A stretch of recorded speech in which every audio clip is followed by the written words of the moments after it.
The agricultural sector has had quite a run over the past 3 to 6 months. From the NASDAQ market site, I'm Jill Malandrino, along with Real Money's Bob Lang. Explain to us why it's had quite a run, because there's been a big overhang in the sector that's been lifted. That's exactly right. And one of the things that we've talked about in the past is the fact that these overhangs, like for instance for Mosaic, which has been really kind of an ownership thing, overhang of stock and so forth, has been lifted, and it's really given an opportunity to flex their muscle with their balance sheet in terms of buying back stock, issuing bigger dividends and that sort of thing. And suddenly pricing has gotten back into the sector and has been able to help companies like Mosaic and Potash give it a little bit more leverage. But what about the Belarus overhang? That's why we've seen a pretty decent run, because now you have that floor there. Boy, they really took these stocks out to the woodshed last year, didn't they? Last summer, and just because of the shock of the fact that this big company said that prices were going to be 25% lower or more, and that sort of put an artificial floor underneath the price of potash, and actually things weren't quite as bad as they had predicted, and prices have started to climb right back upwards, and giving them even tremendous amount more leverage to sell potash to farmers. The demand hasn't really changed.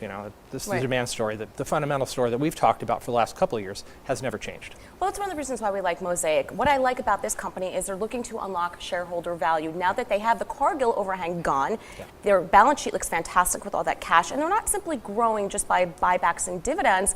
They're going and looking to grow organically by investing in new technology, new companies, and that's why we like it. And the stock certainly likes it as well, as you've seen over the past 2 months with the run it's had. So let's look at some option strategies. What do you do now? Do you still think there's more room to grow? Do you protect the position? Well, one of the best strategies that I've used over the past year or so with a bull market is to buy leaps. And I like to buy leaps, and January leaps are my favorite vehicle. Now, if I look at something like a Mosaic or Potash or something like that, Mosaic being my most favorite one like yours, I would look to buy something that's 1 or 2 strikes out of the money.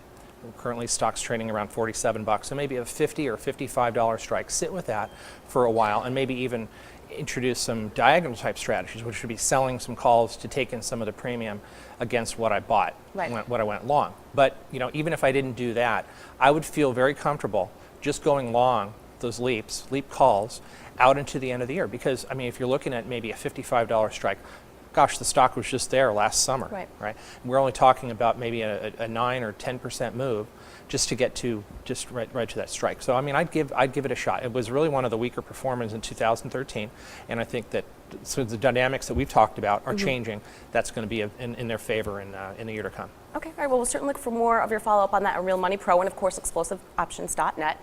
For The Street in New York, I'm Jill Malandrino.